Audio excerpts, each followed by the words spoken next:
As Jeff said, my name's Jacqui Maguire. I'm the Managing Director of Umbrella. I may have met some of you in your workplaces, or I might be new to you.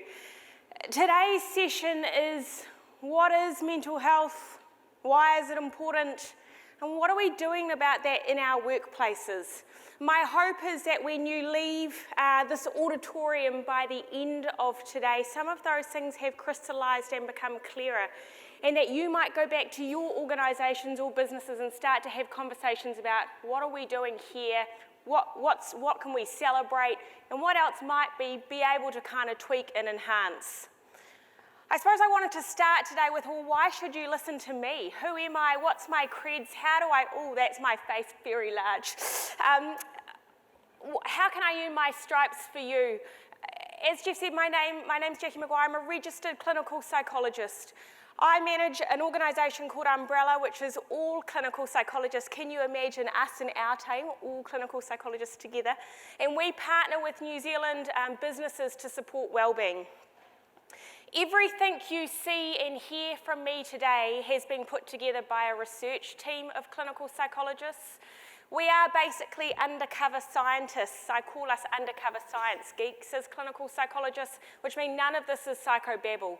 So you can kind of trust and rest assured that everything you're hearing has got a research basis. And just to give you a little bit of an indication of us as a business and our scale in New Zealand, in the last 12 months we supported over 100 New Zealand businesses, and we trained 12,000 New Zealanders in promoting mental health and managing mental illness in the workplace. So that's just a little bit about our scale and who we are. And hopefully I've got enough cred to keep you tuned in for the next 39 minutes. In order for us to have this conversation well, we all have to be on the same page of what is mental health and what is mental illness. And in New Zealand and the culture we live in, those words aren't often used correctly.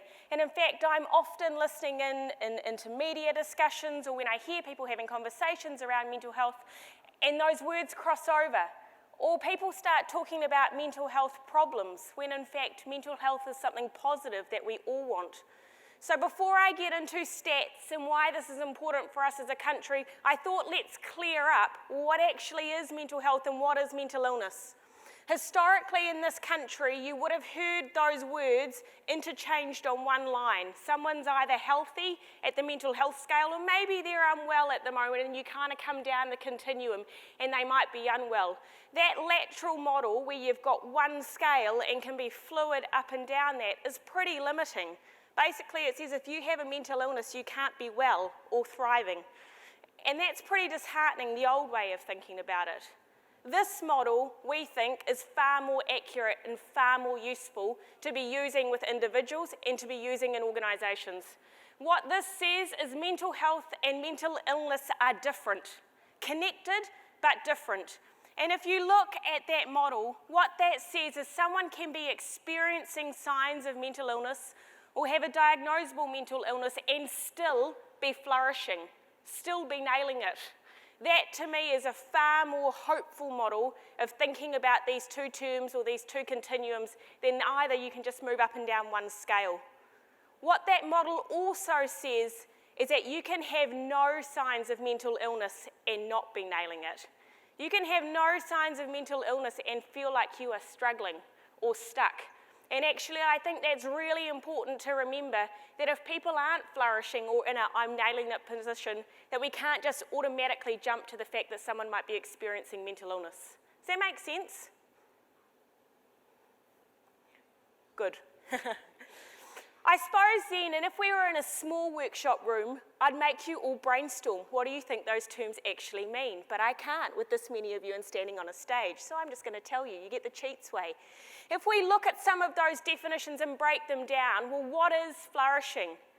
Flourishing or mental health is when I know my own abilities, when I can see bumps in the road come up or challenges and go, hey, I've got the skill set to manage that I can manage the daily niggles. It means that I'm feeling masterful, that I feel productive, that I can add to my community, to my workplace, to my family.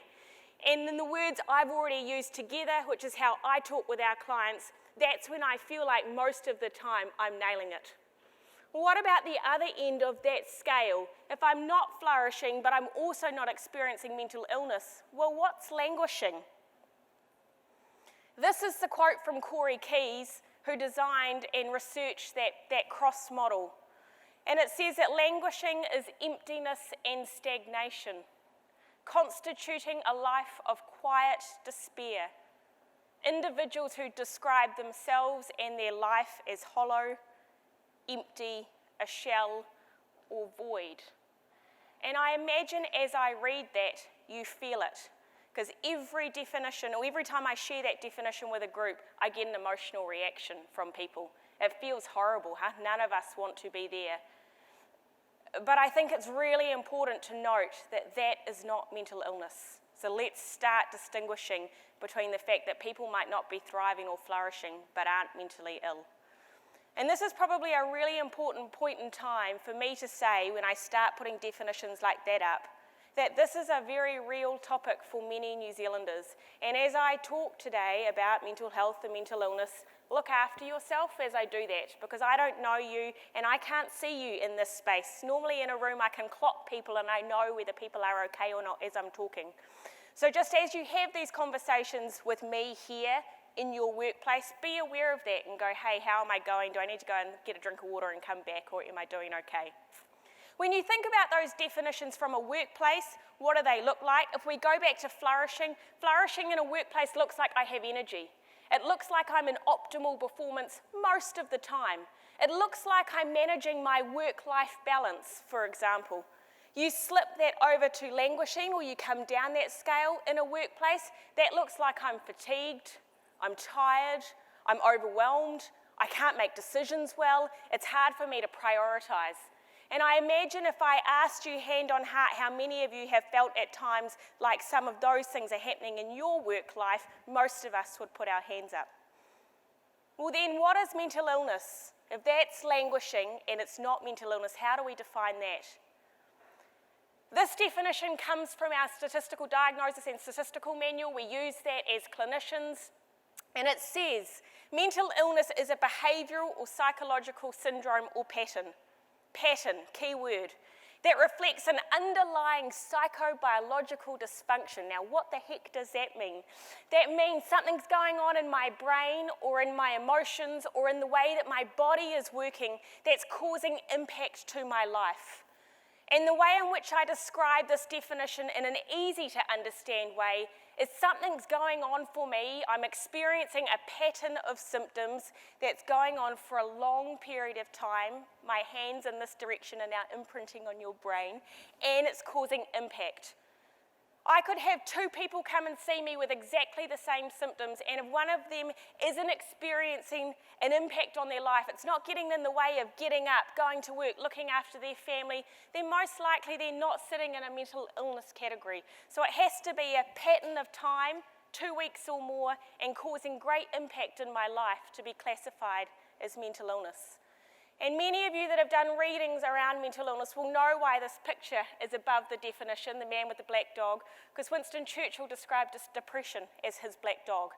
I thought it was a lovely way of pictorially talking about mental illness. So if we take those definitions, how prevalent is this in New Zealand? Because it's kind of my second layer of why is this important? Why are we here having this conversation at an IT conference? And some of you may have seen the stats around mental illness and how prevalent it is, but for those that haven't, this is what we know. It is very common in this country. 1 in 2 of us, 47%, will experience mental illness in our lifetime. And if you go back to my definition on the page before, that's a pattern of behaviour that's getting in the way and hanging around for a significant period of time. It's impacting my ability to live well. 1 in 2 of us. So you split this room down the side, that's half of us in here. Or if it's not us in this room, then maybe it's your wife, husband, daughter, son, neighbour, mother, father. It's very, very real. And I can tell you honestly, when we do this work in organisations, that is the surprising factor for managers, CEOs, CFOs, HR managers when they see the impact of having these conversations, as it starts to uncover how real mental illness is in New Zealand. Then if you look at the within 12-month stats, 1 in 5.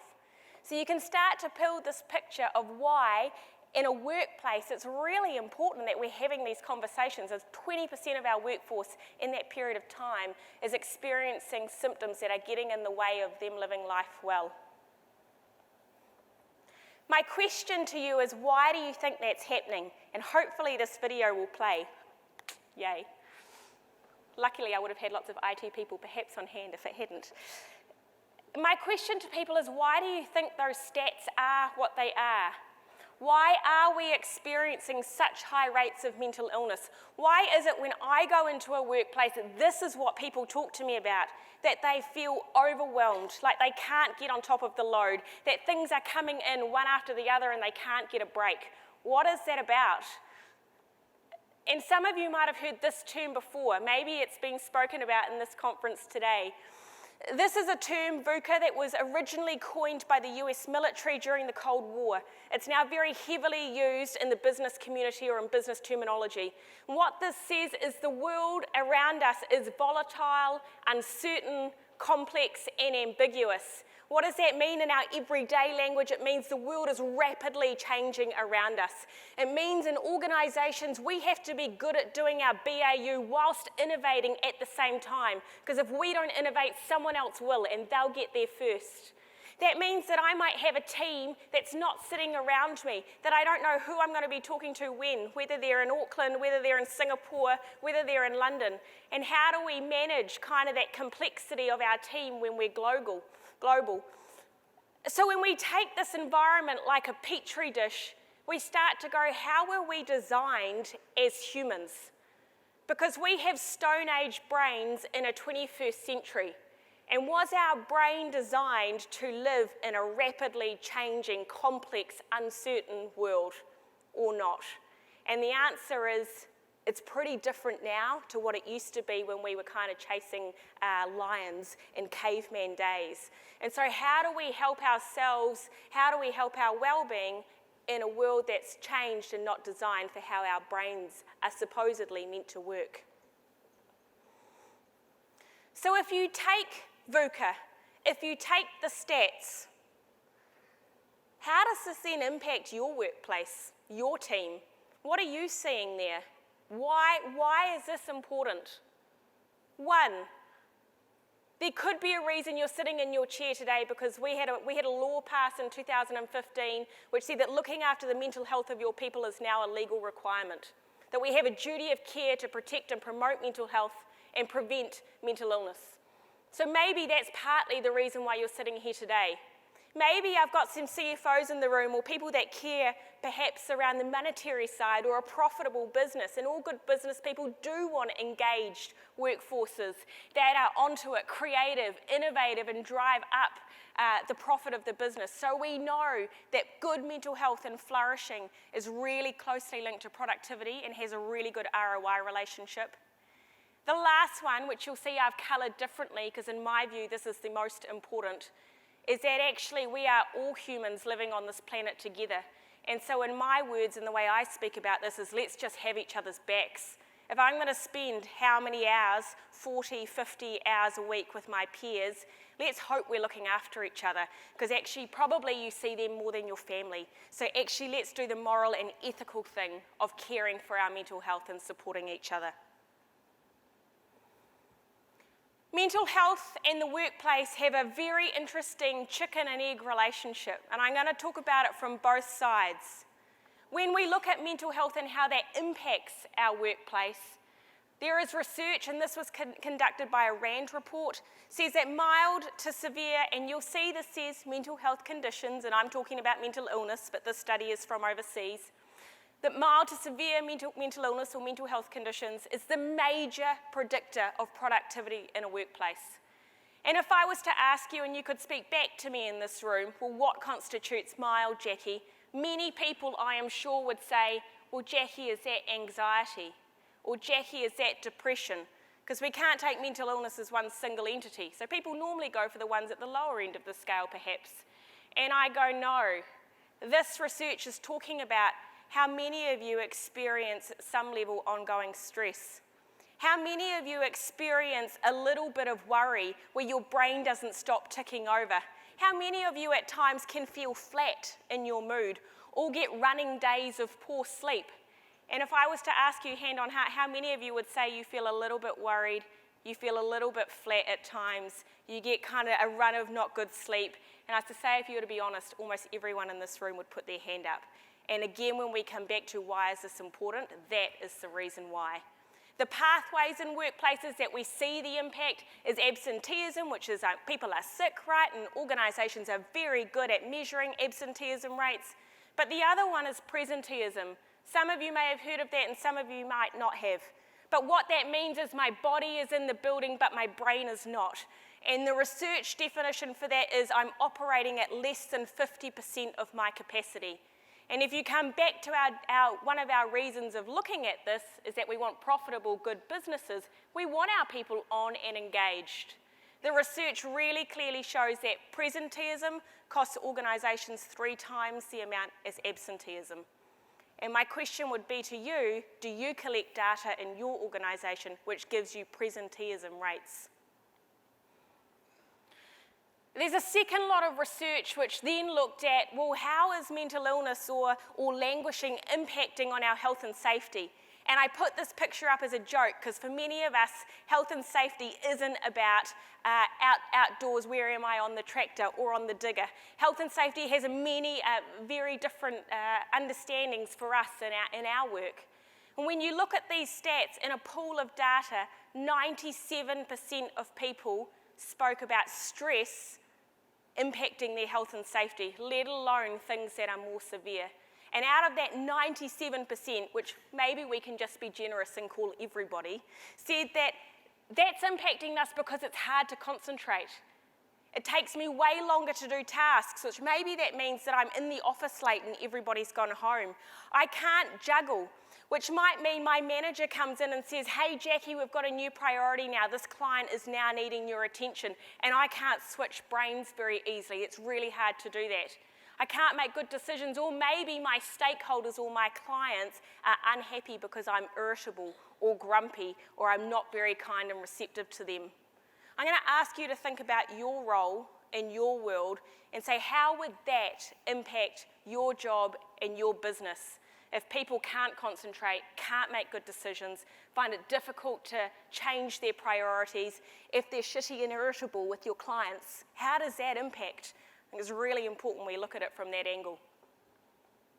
Why? What's going on? One of the reasons are when we're stressed, our brain physiology and our body shifts and changes. So adrenaline and cortisol ramp up, and what that does is it kind of makes my middle bit of my brain, my amygdala, take over, my fight or flight center, and the good part of my brain, which does all of those important tasks, concentrate, make decisions, etc., I call it my chief executive, starts to turn off. That's one reason we start to see some of those things happen in the workplace. Second, it's because when I am well and things are good in life, I probably sleep well, go to the gym, eat well, and all those things that fuel my health and well-being. But when things get overwhelming or stressful, lots of people in the research talks about that people stop doing the good things that are beneficial for their mental health. Thirdly, and this is really important, I think that picture is quite powerful. When you have people struggling in teams, most likely their attention has gone internal and they are trying to just get through themselves. So maybe normally in a good space, if I see my mate struggling at work, I'll offer up and say, hey, do you need a hand? Or we'll come and collaborate together to do good work. But if I've got a number of people experiencing stress or overwhelm and people are internal, we then start to see the emotional impact and the contagion effect of negative emotions in teams. What's the reverse part of this relationship? That actually our workplaces impact on people too. That we have a responsibility to set up good organisational environments that aren't causing harm. And the research is very clear about the factors in workplaces that cause risk to people's mental health, that push them down into that languishing range or might tip them into a mental illness scale. And it's interesting, as you look through these factors, you will see that none of them have got to do with the actual job itself. it is very clear that it's the organisational factors around a person that has the far biggest impact on them than the work or the detail of their work. Well, what about in the IT industry, you are asking, huh? Because I have had, my team and I have done some research on this for you. And I hate to say it, that there's not a lot. So when we look in other industries, there's quite a lot of comparable data around mental illness in their fields. And in the IT industry, there wasn't. What there was research on was around people leaving their jobs, stress, and burnout. And what were the biggest indicators that led to loss of staff or high turnover, that led to burnout? These. That people are working long hours and that's mucking up their sleep. And again, if I imagine how you might be able to work flexibly, or the projects you're working on, or the demands of time, perhaps that makes sense to you around long hours. Isolation was another really large factor. And the research says 1 in 5 people in the IT industry are probably experiencing perception or feelings of isolation. And when we look, especially in New Zealand, but also internationally, on the impacts of loneliness, which kind of goes hand in hand with isolation, those impacts are quite large. There's a brilliant kind of soundbite from the Dunedin study around isolation, which says it has a worse impact on our health than smoking. And there's oodles of research on loneliness, which I don't have enough time to talk to you about today, but it's a significant factor and one that pops up in this industry. Lack of job security, and if we go back to that VUCA world, and if we know that brains need clarity and certainty to operate safely, if I'm working in a contract role, for example, and I don't know where my next job is coming from, that's a large stress factor in this industry. And lastly, and I laughed when I read this because I hear this quite a lot, it was meetings. And part of the meetings problem was I don't have control. I want to be doing my work, which I'm passionate about and I enjoy, and now I have to go and sit in a meeting where I'm kind of disinterested or it doesn't include me.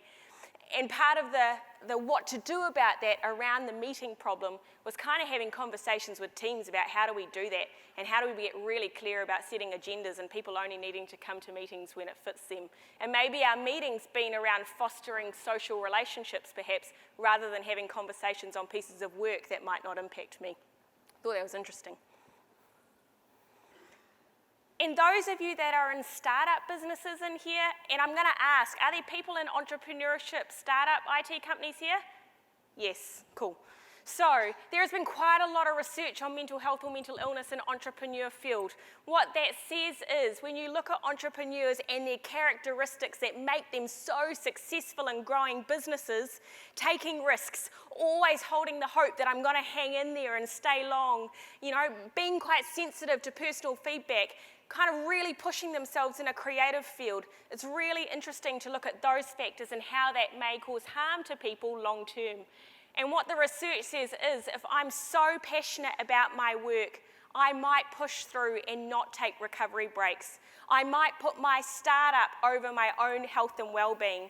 That my factors, my personality characteristics that drive me to be so successful in business may have a double-edged sword in terms of my well-being. And when you look at entrepreneurs, before they even start up their own startups, there's interesting rates around mental illness, which says same, 1 in 2, that's no different, but higher rates of ADHD, which I thought was really interesting. 1/3 of entrepreneurs in the study had experienced prior ADHD, and higher rates of depression. And so I think, again, it's really important to note that the characteristics that lead to being fantastic entrepreneurs should absolutely be celebrated. But the other side of that is if you know that that's you, that you'll push through, work hard, that it's also really important to say, how am I going to look after myself so I'm still thriving, I'm nailing it, so that I can help keep this business going. The founder syndrome at the bottom of this slide, which my business partner and I laughed about slightly together because we put ourselves in this category, is that when you're in a startup, you are probably completely responsible for many different parts of that organisation or that business. You might at some point wear the design hat, and then you're the marketer, and then you're the salesperson, and then you're the product expert, and you kind of carry that weight that if I don't respond, the business might topple over. And again, the pressure from that has a link to people's well-being. I just wanted to share this with you, that the impact of the workplace on people's well-being is so significant that in the 80s, Japan coined a term, karoshi, hopefully I've said that right, which basically means death from overwork. Our people are so stressed and overwhelmed in the workplace that they think that leads to death. And it's interesting, the Japanese government predicts that there is a higher rate of karoshi than those that die from car crashes. And again, I'm going to leave that dangling in your brain about how much money in this country we spend on promoting safe driving, for example, wearing your seatbelt, making sure people don't drink and drive. It gets huge campaigns. And if we took that theory and brought it to New Zealand, do we have the same level of national awareness on promoting people's mental health? So, what do we do? Because I promise I'm going to leave you uplifted about where can we go from this. And this is the system we use at Umbrella, that we want to get businesses and people out of the ambulance at the bottom of the cliff and only responding when people are in crisis. How do we move that up the line so that we have got really good, proactive, front-footing strategies and organisations to protect and promote mental health? It's really important when you think about strategy in a business, and especially when you think about behaviour change, that we think, how are we embedding this strategy for individuals, for teams, and for businesses? And if your strategy doesn't hit all three tiers, it's important to look at, well, how do we fill those gaps if we want to see sustainable change and enhancement? I'm going to go back to this model to use it as a framework for how you might implement strategies to help your people navigate and promote mental health and to manage mental illness well in workplaces. So if we start with our lateral continuum, managing mental illness in the workplace, what does that look like well?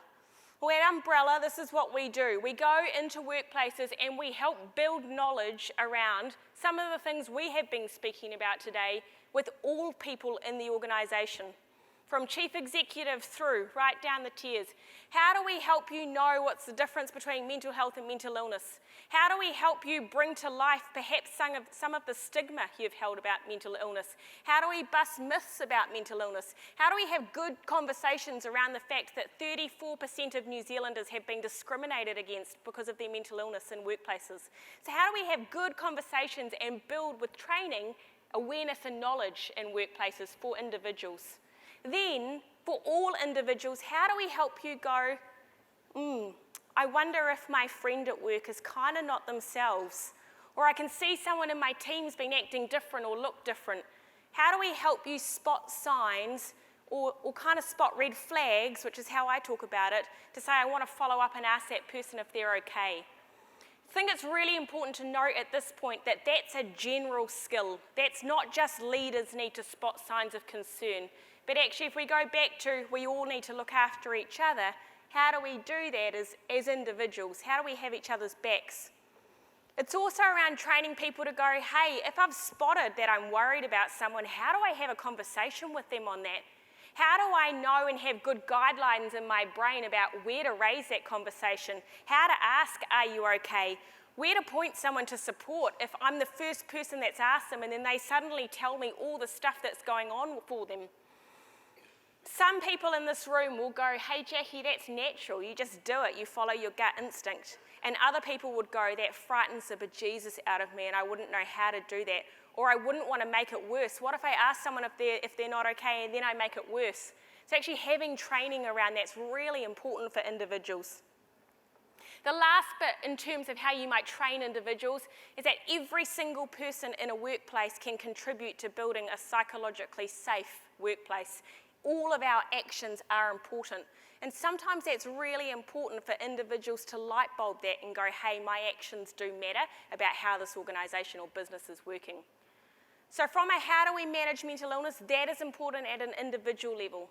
At a team level, it's how do we work with leaders to know their legal rights and responsibilities? How do we work with leaders to have a best practice model that if I spot someone or I know someone struggling in my team with mental illness, that I have a model I can work from, that I can go, hey, I'm going back to this process of how do I have good leadership conversations? How do I raise something if someone said to me, no, I'm fine, don't talk to me, or just if you leave me alone, I'll get on with my job? How do I manage that as a leader? How do I have good knowledge as a leader of all the kind of interventions that are available for me to support someone in my team? It's working with leaders also to go, actually looking after yourself is one of the most highly rated priorities in your leadership roles. Because if you are in a giving capacity as a leader, you have to have some way of filling yourself back up so you've got juice left in the tank for your team. And at an organisational level, it's how do we continue to build a culture of psychological safety and of trust. Part of that is your exec team on board and have they communicated their commitment to promoting wellbeing in your business? Because that's really important when we look at widespread behaviour change. It's do you have a strategy in your organisation about kind of managing mental health or promoting wellbeing? It's what are your KPIs based on? I'm working with an organisation at the moment where looking after their team and promoting wellbeing in their team is now a KPI rather than just the output of their team. And going back to psychological principles, if you want to see an organisation where people speak up, where people trust each other, where people do the "are you okay" conversations, how are you rewarding that or behaviourally nudging that? How as a business do we pump that behaviour and take away some of the barriers to that? So on the lateral continuum, managing mental illness, that is how we would work with an organisation at those three levels. We have many principles that underlie that, but there was two I wanted to share. One is it's all about noticing change. We are all individuals and we will all show signs of concern that are completely different. So if we've got any hope of doing this well, we have to know our people and we have to know ourselves to see a shift and a change, which means we've got to start knowing each other as whole people rather than just a job description. The second principle I wanted to share is that there is no code, there is no black and white answer to this. It's a process. And what that means is that it's frustrating at times. Leaders and people say, "Jacqui, can't you just tell me what to do? Can't you just tell me how I should respond to this situation?" And the answer is no, because I don't know that person. I can take you back to the process. And that model on the board is our process of managing mental illness in a workplace. I can take you back to that to say, have you had good conversations? Have you brought in people that might help that person feel comfortable when you do that? Have you gone back to kind of adding in support but reviewing that? Because putting an intervention plan in and walking away and never revisiting it again, how do you know if it's effective or not? That we can help you do. But I think it's really important to acknowledge that a lot of the time that is really frustrating because leaders and people care and they want to do the best thing for the people around them. And it can be frustrating when you feel stuck or you're not sure what to do next. So follow the process. There's not a black and white script. And then what about the vertical continuum? How do we help people flourish? How do we help you nail it? At an individual level, that is, how do we support people to know what are my signs of stress, what might trigger me off, how might I see that in myself or my team? How do I learn behaviours, skills, strategies that enable me to promote my resilience? And I'm going to finish with that today. I'm going to give you your own little psychological assessment on yourself, how you're going. I can't psychometric test you, but I can show you a model. How do I help you go and how do you help your teams go for individuals? What is most important for me in my life right now that's going to help me nail it, overcome my challenges, be able to contribute fruitfully, etc. For teams, that's looking at, if you were to think about your team right now, how do you know if your team were flourishing or if your team were nailing it? How would you define that? How do we teach leaders skills to promote, for example, psychological flexibility in people's thinking, to coach people to get into a big picture mind space rather than a negative rabbit warren sometimes, for example? It's things like how in teams do we strengthen high quality connections, which is a sign of team resilience, which means that when I have an interaction with someone, I actually walk away energized going, yeah, it was really nice to talk to that person. I feel energized, not drained. How do we use your natural energizers in teams to help have that flow-on effect to others, for example? And again, back to that organisation, it's the same principles. Have you got a strategy? Is it linked to your KPIs? Can you remove the barriers For example, if we are encouraging people to go and practice mindfulness to recover, but there's no space to do that apart from the toilet stall, then yeah, right, lots of people are going to do that, for example. How do we create an environment to nudge the behaviour we want to see? So if you, for a moment, just think about yourself and your flourishing, your resilience and your well-being and where that might sit, this is the model at Umbrella, and hopefully you can tell that that's an umbrella. And what that says is, if I am to be flourishing, what are my habits in health? And what does that mean? Have I got good practices in place around my eating, around my sleeping, around my recovery, for example?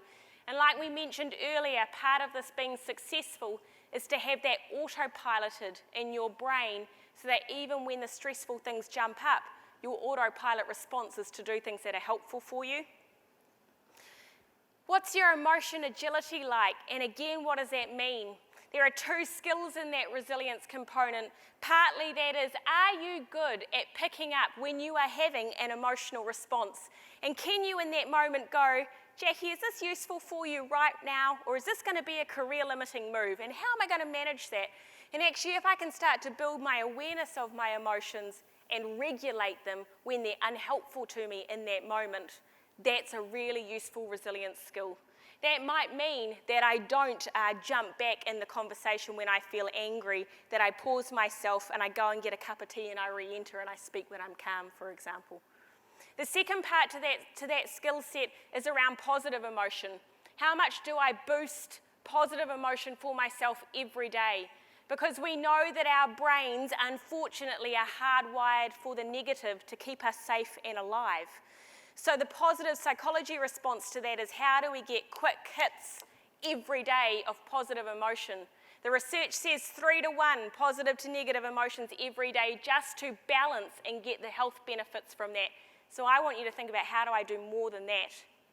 The mental fitness component is, can I hold the big picture, or do I get stuck by thoughts that perhaps catastrophize or black and white a situation, or personalize it, like I just walked into the office and my boss didn't say hello to me because that must mean I'm in trouble, rather than the fact of going, maybe they've got a really busy day and it's got nothing to do with me. Can I hold my hope when things are stressful? That's also a really important skill set for resilience and well-being. And the other two components, I'm sure, are very crystal clear. We know in the research that when you live life in accordance to your values, to your purpose, to your meaning, your mental health goes up. And when you have good relationships, again, that is a major buffer, protective factor when things get hard in life. And some of the research would say that is one of the most important things in tricky times. And the interesting thing about that social support or social relationships is we don't all have to have the same number of people in our life. It's about you feeling or perceiving like you have enough people that support you and that that support is reciprocal. I can see on the side of my eye that I'm out of time. So I just wanted to leave you with this model to go, without my wonderful wellbeing assessment to assess you all with data, do your own job today, looking at that going, how am I going in those areas? And if I was to be nailing it most of the time, is there an area in there that's like, yeah, for me, that's something I want to booster, and how might you go about that? So I'm going to leave you today with mental health and mental illness are real, but they're different. We have a duty of care to protect and promote mental health in our workplaces and to prevent harm.